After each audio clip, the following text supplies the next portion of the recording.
Assalamualaikum warahmatullahi wabarakatuh. Bapak Ibu, sebelum kita mulai kajian, mari terlebih dahulu kita buka dengan bacaan basmalah. Bismillahirrahmanirrahim. Lali MC nih. Alhamdulillah, alhamdulillahilladzi amsayna ala fitratil Islam wa ala kalimatil ikhlas wa ala dini nabiyina Muhammadin sallallahu alaihi wasallam wa ala millati abina Ibrahim hanifan muslima wa ma kana minal musyrikin. Asyhadu an la ilaha illallah wahdahu la syarikalah al-maliku haqqul mubin wa asyhadu anna Muhammadan abduhu wa rasuluh shadiqul wa'dil amin. Allahumma shalli wa sallim wa barik ala nabiyyina Muhammadin wa ala alihi wa sahbihi ajma'in. Amma ba'du, subhanaka la ilma lana illa ma 'allamtana innaka antal alimul hakim. Rabbi shrah li sadri wa yassir li amri wahlul 'uqdatam min lisani yafqahu qawli. Bapak Ibu hadirin jamaah pengajian rutin Sabtu malam Ahad rahimakumullah. Bersyukur kita kehadirat Allah Subhanahu wa taala atas segala nikmat dan karunia yang telah diberikan kepada kita sekalian, sehingga sampai dengan detik ini kita masih bisa hadir di tempat yang mulia dan barokah ini, dan untuk tujuan yang insya Allah mulia, yakni menunaikan ibadah sholat berjamaah. Kita lanjutkan dengan tholabul ilmi. Mudah-mudahan ini semua akan dicatat oleh Allah Ta'ala sebagai amal soleh. Yang kedua, sholawat serta salam mudah-mudahan senantiasa terlimpah kepada junjungan kita baginda Rasulullah Shallallahu Alaihi Wasallam. Dan mudah-mudahan kelak kita di akhirat akan bisa berkumpul bersama beliau di dalam ridho Allah Subhanahu wa taala. Amin ya rabbal alamin. Bapak Ibu hadirin jamaah rahimakumullah, mengawali kajian kita pada malam hari ini, sebelum kita melanjutkan pelajaran kita kitab tauhid,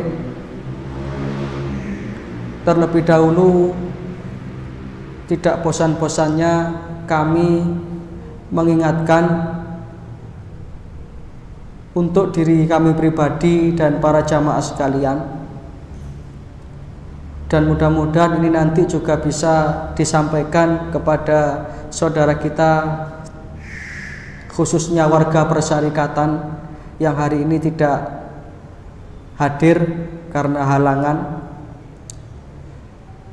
Apa yang akan saya sampaikan itu ya terkait dengan situasi terkini, Bapak Ibu. Situasi tidak semakin membaik.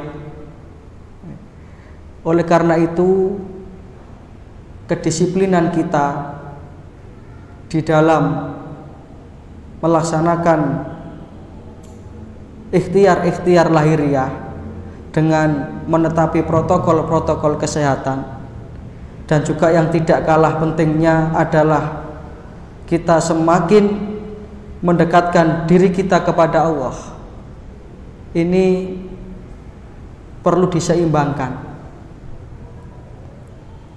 sehingga wabah ini segera berakhir, dan mudah-mudahan tidak sampai pada langkah untuk ekstrim menutup masjid. Mudah-mudahan tidak sampai seperti itulah, dan mudah-mudahan segera membaik. Mudah-mudahan segera membaik. Tapi realitas di sekitar kita, ya, bahkan baru-baru ini banyak sekali berita-berita yang masuk di pesan WA kita, orang-orang dekat kita, saudara kita. Kemarin dalam 2 hari itu ada 2 anggota CMM tadi ketambahan satu yang meninggal dunia. Ya. Dan kabarnya rumah sakit itu sudah overload, terutama rumah sakit rujukan itu sudah overload. Maka kita berdoa, kita bermohon kepada Allah Ta'ala, kita semakin mendekatkan diri kepada Allah Ta'ala. Mudah-mudahan keluarga kita, saudara kita jamaah ini semua dilindungi oleh Allah Subhanahu wa Ta'ala. Dan mudah-mudahan nanti ketika kurban kita bisa melaksanakan ya, baik itu sholatnya maupun penyembelihannya, walaupun tentu dengan ya tetap kita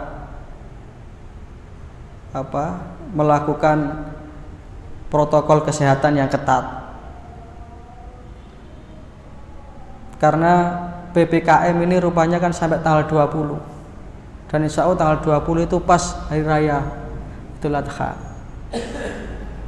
Jadi kami di PCM masih belum menentukan sikap, artinya kita masih mau berkoordinasi dengan kepala-kepala amal usaha, dengan para takmir masjid yang ada di wilayah cabang Kepanjen, termasuk juga dengan ranting-ranting yang ada, supaya nanti kita itu satu sikap ya, supaya kita satu sikap dan tidak ada istilahnya itu persepsi sendiri-sendiri. Kita musyawarahkan bersama, kita ambil langkah yang terbaik, dan ini bagian dari ikhtiar kita. Itu sekilas infonya Bapak Ibu. Jadi insya Allah minggu-minggu ini kita akan berkoordinasi, termasuk juga dengan pihak terkait dalam hal ini ya mungkin Satgas Covid kecamatan dan lain sebagainya, karena situasi ini terus berkembang dan kita tidak tahu bagaimana kondisi terkininya, update-nya itu kita tidak tahu. Ya itu saja, yang penting kita banyak-banyak berdoa lah kepada Allah ya, kita banyak-banyak mendekatkan diri kepada Allah, karena itulah sikap orang yang beriman itu selalu pertengahan, tidak terlalu takut yang berlebihan sehingga mau keluar pintu rumah saja takut, tetapi juga tidak terlalu sembrono. Nah ini menjadi watak Muhammadiyah itu demikian, al-wasatiyah. Muhammadiyah ini selalu moderat, berada pada langkah-langkah yang realistis, dan tentunya yang paling penting adalah kita senantiasa mendekatkan diri kepada Allah. Maka satu di antara hikmahnya pandemi ini kan, kita itu semakin terbuka akan adanya kehidupan akhirat. Demikian saudara kita, teman kita yang kemarin nampak sehat, kemudian tiba-tiba dapat berita. Yang terakhir kemarin itu dalang kondang Ki Mantep itu katanya habis dalang di TMII Jakarta sana. Dan kalau saya baca biografi beliau, alhamdulillah beliau insya Allah termasuk mengakhiri perjalanan beliau itu dengan husnul khotimah ya. Kalau ceritanya kan beliau itu termasuk orang abangan, orang ateis yang agamanya tidak jelas, dan hidayah Allah menyapa beliau itu lewat anaknya kan begitu. Tadi saya baca, menarik sekali biografinya itu. Bahkan sampai beliau itu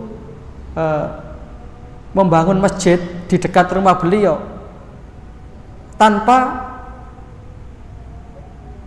istilahnya bangun tok, tanpa pernah masuk ke dalam masjid itu. Jadi ceritanya Ki Mantep itu satu siang hari Jumat itu melihat anaknya itu persiapan mau sholat Jumat. Kemudian anaknya itu berlari lewat sawah-sawah itu, lewat sawah-sawah dengan teman-temannya itu. Pak Mantep ini memandang saja. Lah iya, panas-panas entak-entak ngono, arek cilik kok gelem-geleme. Kebetulan ketika itu di sekitar beliau tidak ada masjid, yang terdekat yaitu melewati pematang sawah itu. Akhirnya Setelah anaknya pulang, Pak Mantep ini berpikir, meni-meni le Jumatan, nggo motor le. Cek diterus sopir. Dan jawaban anaknya ini di luar dugaannya Pak Mantep. Mboten, Pak. Kalau tak mbek kanca-kanca mau, kula nggo motor kula gelem. Sing penting pokoknya syaratnya siji. Apa syaratnya? Jenengan kudu melok Jumatan. Pak Mantep ketika itu masih abangan ya ndak mau. Akhirnya terpikir bangun masjid. Sebenarnya untuk anaknya itu juga ado-ado. Ya karena Pak Mantep itu dalang kondang, Pak. Sekali tanggapan bisa 50-60 juta, nggih sugih. Bangun masjid nggih gak ada panitia. Langsung dibangun jadi masjid yang megah. Dan setelah masjid itu jadi, Pak Mantep ini tetap seperti biasa, tidak tersentuh hidayah, belum tersentuh hidayah. Kan begitu ceritanya itu. Yang saya baca itu.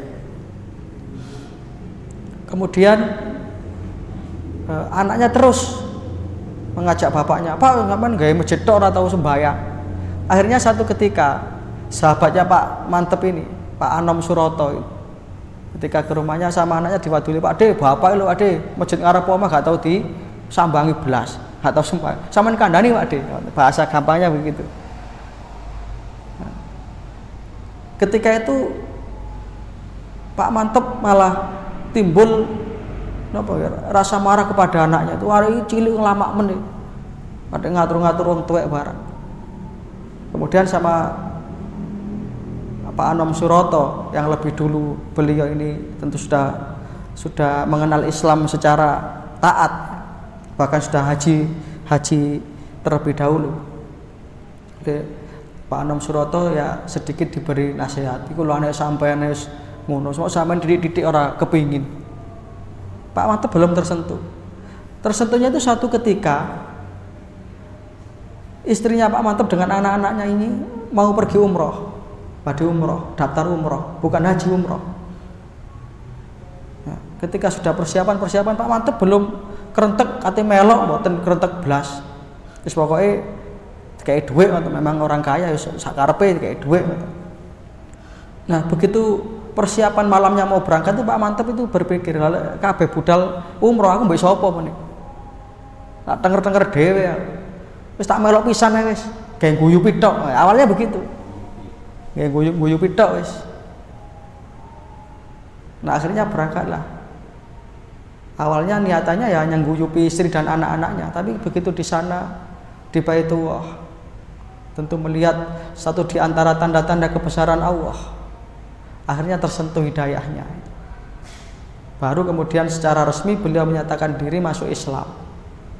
Yang menuntun beliau membaca syahadat itu salah satu ustadz dari pondok pesantren Ngeruki yang diasuh oleh Ustadz Abu Bakar Ba'asyir itu.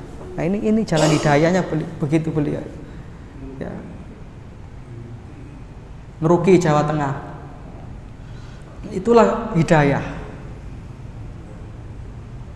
Maka mudah-mudahan kita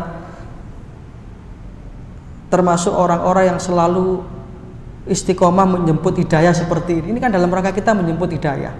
Kadang-kadang hidayah itu bisa datang dari anak kecil, bisa datang dari orang yang mungkin levelnya di bawah kita. Banyak jalan.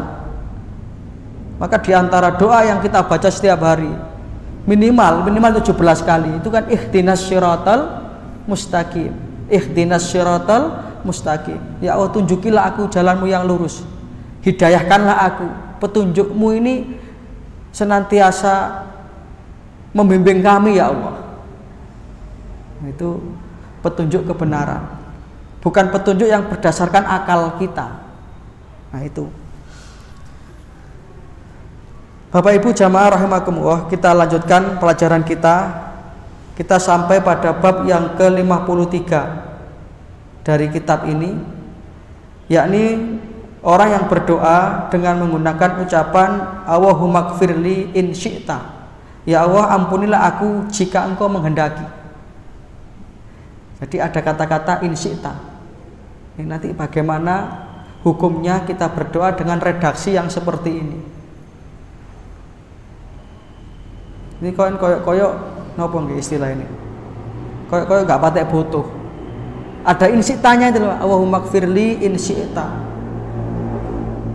jika engkau mau ya Allah, aku mohon ampun kepadamu. Diriwayatkan di dalam Sahih Bukhari dan Muslim dari sahabat Abu Hurairah radhiyallahu an.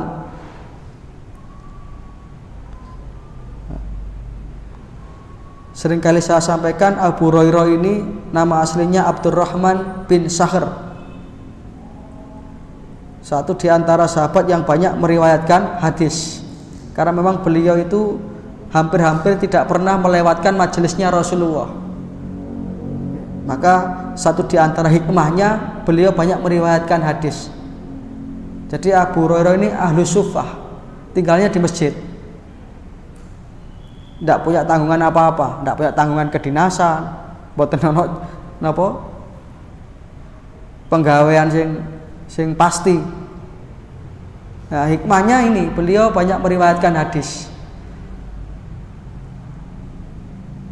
Dari Abu Hurairah radhiyallahu an bahwasanya Rasulullah shallallahu alaihi wasallam bersabda, la yakul ahadukum, janganlah ada seorang di antara kalian yang berdoa dengan kalimat Allahumma gfirli in syi'ta, Allahumma arhamni in syi'ta, ya Allah ampunilah aku jika engkau mau. Kan niat blas atuh ngoten. Gusti kula njenengan sepuro, Gusti lak jenengan purun. Boten purun nggih boten napa-napa. Secara redaksi saja sudah napa nih, lek cara wong Jawa niku kudu jenengan gadah yoga terus nadiyatra, wah njok dhuwit Pak, lek sampean gelem kei lho, tak gelem ora butuh. Nah ini kan gregetno ngene iki. Mesti akeh gak dikeine lek ngoten niku. Karena secara etika berdoa ini sudah tidak masuk, sudah tidak pas. Yang berdoa itu kan ada adab-adabnya. Ini kita bahas pada kajian Jumat pagi ya, kajian kitab Ad-Da' wa Dawa itu tentang doa ini. Karena doa itu banyak faktornya, sehingga doa kita itu bisa jadi doa yang landep atau doa yang ketul. Itu banyak faktor. Satu diantaranya redaksi doa yang seperti ini. Ini su'ul adab. Su'ul adab itu ya tadi itu tidak beretika, secara bahasa saya tidak pas.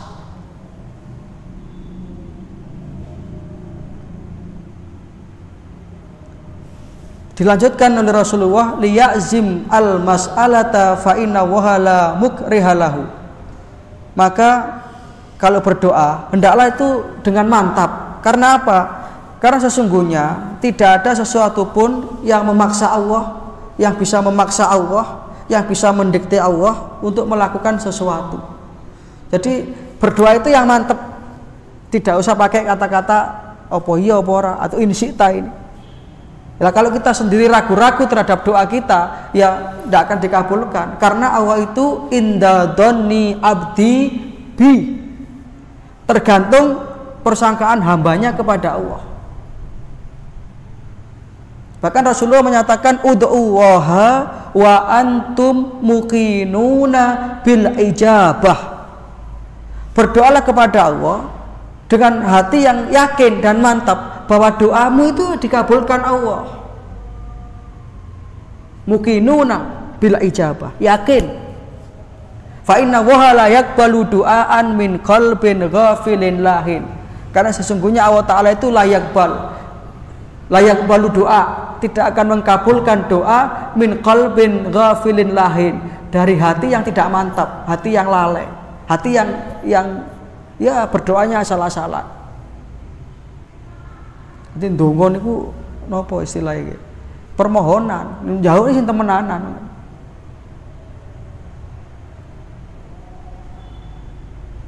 Karena orang yang berdoa ini di samping dia itu menyampaikan hajatnya kepada Allah Ta'ala, sekaligus doa ini adalah merupakan pernyataan akan kelemahan kita sebagai seorang hamba di hadapan Allah yang maha segala-galanya. Ini doa, Pak. Makanya dalam hadis yang lain Rasulullah mengatakan ad-du'a saiful mu'min. Doa itu senjatanya, pedangnya orang yang beriman. Kemarin kita bahas ini kemarin. Kajiannya kalau kajian kitab Ad-Da'wah setiap Jumat pertama dan ketiga ba'da subuh sampai suruk. Nanti kalau jangan ada kesempatan monggo rawuh di masjid sana, Risalatul Mustaqim. Bahasanya masih sampai pada bahasan doa ini. Ya, jadi doa ini akan menjadi senjata orang yang beriman. Menjadi satu kekuatan yang dahsyat. Bahkan kadang-kadang yang di luar akal manusia itu tidak mampu karena doanya mantap, maka biidznillah, dengan izin Allah terjadi satu keajaiban, terjadi satu kejadian yang di luar nalar manusia. Jadi contoh yang nyata. Kalau kita baca sejarah perjuangan bangsa kita, siapa sih yang menyangka bangsa kita ini akan merdeka? Secara hitung-hitungan akal manusia tidak akan mungkin. Wong senjata para pejuang kita pada saat itu sangat primitif, tepil, tulup, bambu runcing. Sing dihadapi pistol, brand, tank. Bambu runcing musuh tank nih lho. Napa nyocok nih? Digeduk-gedukno jarene Londone. Wis lek wis tak pitete iki. Ya muncul. Maka ndak masuk akal kalau bangsa kita itu bisa menang lawan Belanda. Secara fisik ya Belanda itu dhuwur-dhuwur. Wonten Belanda kaya kula ngene niki. Lah ono Belanda cilik niku Belanda karnaval nih. Tapi kenapa kok pada 17 Agustus 1945 bangsa kita memproklamirkan kemerdekaan?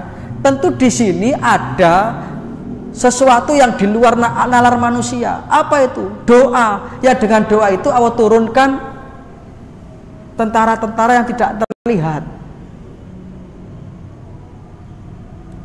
Makanya di dalam mukadimah Undang-Undang Dasar itu para pendiri bangsa ini dengan jujur mengatakan atas berkat rahmat Allah.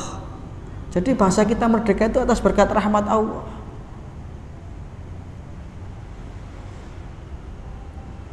Dengan didongani tepil iso nggolingno tank. Dan itu kekuatan doa itu kayak begitu. Nah, makanya dari pelajaran ini kita mari kembali menggantungkan hidup kita ini kepada Allah. Jangan lupa berdoa.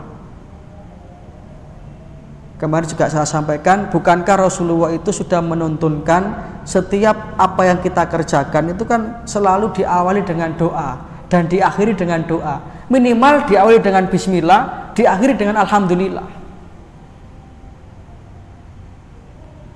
Mau tidur baca doa, bangun tidur baca doa. Masuk kamar mandi baca doa, keluar kamar mandi baca doa. Memakai pakaian baca doa, melepas pakaian baca doa, keluar rumah baca doa, masuk rumah baca doa. Mau makan baca doa, selesai makan baca doa. Ini luar biasa sekali.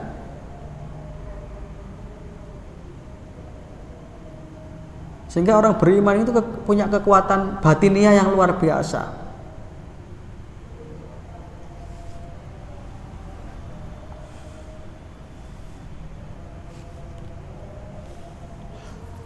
Maka di dalam bab ini ada beberapa kesimpulan.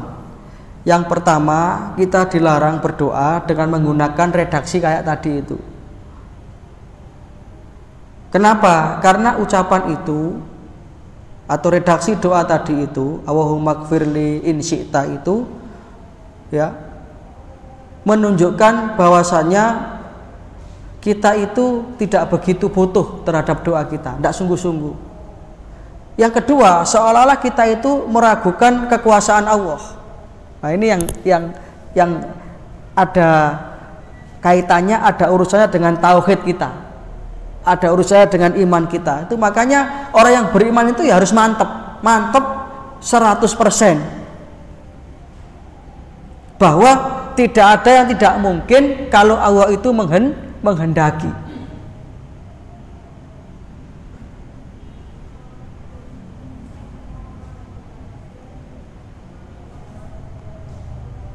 Bahkan di dalam kitab hadis arba'in itu yang kita baca setiap Ahad pagi itu ya, satu dunia mau mencelakakan kita, tapi kalau Allah melindungi kita, maka pasti kita akan selamat.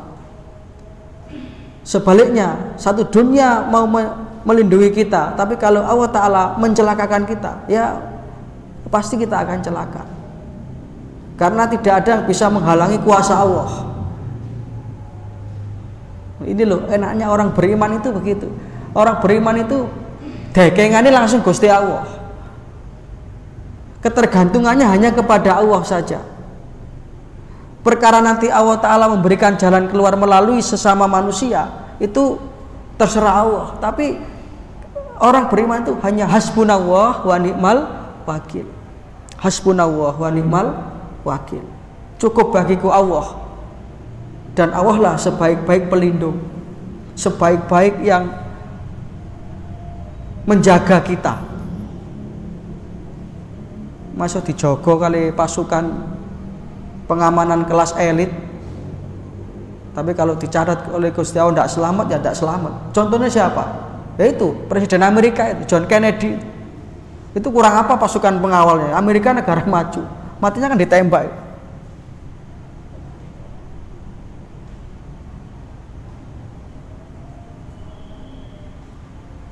Nah, untuk bisa kita itu terus connect kepada Allah, ya connectnya itu setiap saat, Pak. Bahasa Rasulullah itu a'rifillaha firraha ya'rifka fisyidah. Ingatlah kepada Allah Ta'ala ketika kita dalam keadaan lapar. Ya'rifka fisyidah, supaya nanti Allah Ta'ala itu mengingat kita di ketika kita itu dalam keadaan sempit.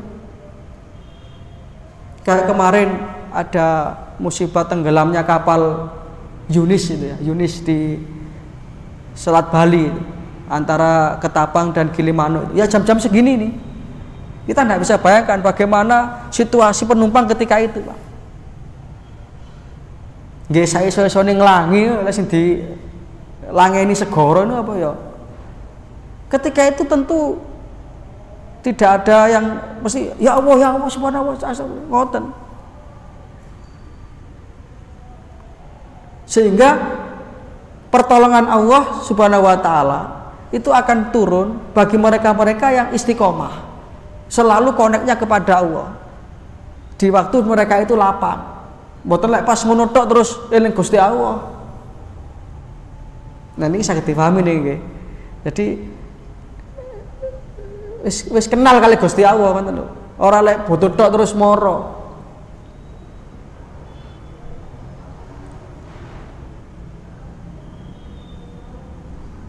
Pelajaran berikutnya, kita diperintahkan untuk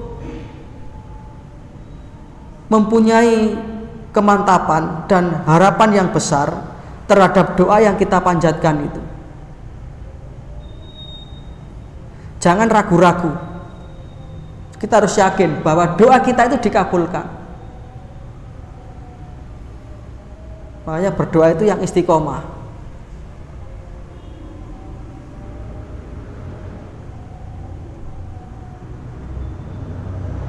Kenapa? Karena kekuasaan Allah itu maha luas dan tidak terbatas.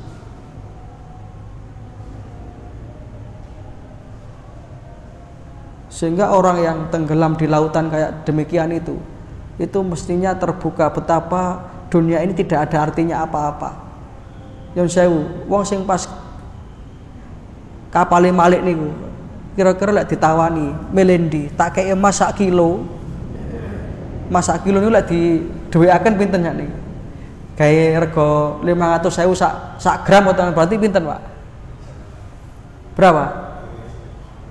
Akeh pokoknya iki. Iki padha gak iso ngitung kabeh, soalnya gak ono barange. Sampeyan tak kei emas sak kilo. Apa tak kei ban bekas? Milih pundi lek pas ngoten niku? ya lebih milih bahan bekas. Ini menunjukkan betapa dunia ini ya seperti itu. Baru terasa kalau sudah kita merasakan kenyataannya itu dikandani durung krasa dhewe, itu mboten percaya. Termasuk ada yang mengatakan akhirat itu kan masih belum jelas. Lah ini gawatan iki. Engko les mati ket krasa Rabbi laula khartani ila ajalin qarib.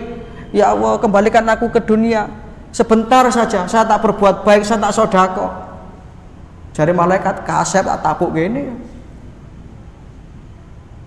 Kan banyak ayat-ayat yang menerangkan bagaimana penyesalan penghuni neraka. Wa qalu law kunna nasma'u aw naqilu ma kunna fi ashabi syair. Andai kata dulu saya di dunia mau mendengarkan dan mau merenungkan, gelem ngaji, gelem angen-angen, gelem nglakoni ma kunna fi ashabi syair, niscaya saya tidak akan masuk neraka seperti ini. Maka saya mohon kepada Allah, kalau bisa tak kembali satu hari saja, barang sebentar saja, saya tak beribadah. Ini kasep. Ya nyun sewu ngapunten, padha karo sing gak percaya Covid barang niku lek konek tenan, mesti bae ono. Sekali lagi mudah-mudahan kita semua diselamatkan, dilindungi. Iman kita perkuat, imun kita perkuat. Nah ini saiki bahasa yang ngetren kan niku, perkuat iman dan imun.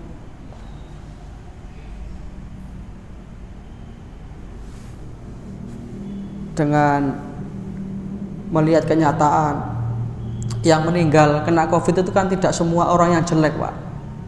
Maka ya pernyataan ini ada benarnya tapi tidak 100% benar. Misalkan begini, Covid tidak akan mengenai orang yang baik. Kan tidak ada jaminan begitu. Nah, masa mereka-mereka yang wafat karena Covid semua orang tidak baik? Nyatanya ada kiai-kiai, ada orang-orang yang baik-baik. Justru kalau ada wabah seperti ini, kita perlu renungkan firman Allah Ta'ala, wattaqu fitnatan la tusibannal ladzina dzalamu minkum khassah. Takutlah kamu terhadap satu bencana, satu musibah ya seperti inilah, pandemi inilah, yang kalau sudah Allah turunkan di tengah-tengah kamu, tidak hanya mengenai orang yang jelek saja, yang baik kena, yang jelek pun juga kena.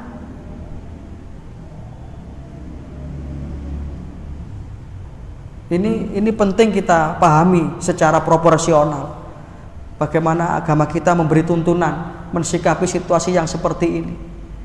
Ini kemarin saya sampaikan di khutbah Jumat di rumah sakit Kanjuruhan sana, di panggung sana, bahwa menghadapi situasi seperti ini, ya tadi itu, orang beriman itu tidak terlalu takut yang berlebihan, cemas yang berlebihan, sehingga kemana-mana tidak berani, keluar kamar tidak berani. Akhirnya dia malah sakit sendiri. Dan juga tidak terlalu sembrono. Maka bagaimana sikapnya? Yaitu menggabungkan antara usaha lahiriah dengan doa dan kepasrahan kepada Allah Ta'ala secara totalitas. Nah niku. Kadang saya wis disiplin sik kenek mawon nggih wonten. Sing sembrono gak apa-apa nggih wonten. Tapi kemudian jangan jadi kesimpulan niku lho, tibake sing gak tertib ayo malah seger waras, wong di pasar yo sehat-sehat, sing disiplin ya sih tetap kena. Ini tidak bisa jadi ukuran. Semua itu qadarullah. Kalau kita sudah menerapkan protokol kesehatan, kita sudah ikhtiar, kita sudah berdoa, mendekatkan diri kepada Allah Ta'ala, kemudian kok masih kena, lah ini ujian. Bahkan kalau sampai kepada kematian, insya Allah dicatat sebagai syahid. Kan ngoten.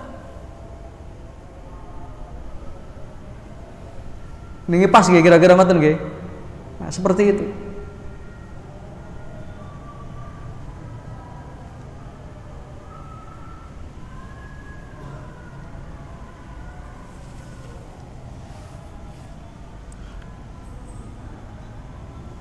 Itu bab yang ke-53.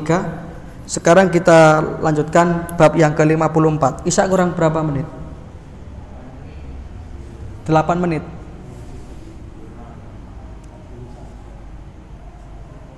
Ya napa diterusaken apa tanya jawab? Dilanjutkan aja nggih. Soalnya ketemu mana nggih bulan depan iki. Selak lali maneh. Sing penting istiqomah, ngaji niku sing penting istiqomah. Insya Allah pasti adalah sedikit hidayah yang masuk. Minta sekian persen. Ya. Sing penting jan sampun purun rawuh mriki niki wis hidayah Gusti Allah sing luar biasa. Enggak semua lho Pak orang itu diberi kesempatan dan kemauan untuk ngaji begini. Kadang-kadang kemauannya ada, kesempatan enggak ada. Kesempatannya ada, kemauannya enggak ada. Apalagi zaman sudah maju begini. Kita dari rumah itu bisa ngaji live langsung lewat YouTube. Ya. Kalau ngaji lewat YouTube itu bagaimana hukumnya? Ya boleh saja, bagus saja. Tapi tentu ada sesuatu yang tidak kita dapatkan dari ngaji lewat YouTube, yaitu apa? Ya silaturahim kayak begini ini. Kemudian berjalan dari rumah ke masjid itu kan ada nilai tambahnya. Jadi ada ilmu plus. Kalau di YouTube mungkin ya kita dapat ilmu saja. Boleh, monggo, bagus sekali ngaji di YouTube. Asalkan selektif. Maksudnya selektif itu jangan sampai yang kan YouTube itu kan tidak ada yang menyaring. Kadang-kadang aliran apa-apaan mlebu orang-orang ngaji YouTube wong Syiah. Wah, gawat nih. Ya cari ustadz yang sudah terkenal kredibilitasnya lah, sudah jelas anunya apa, basicnya jelas. Ya kita bisa ngaji dari teman-teman NU boleh,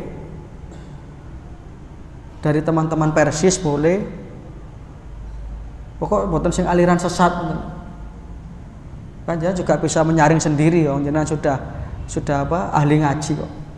Ilmu itu bisa datang dari siapa saja.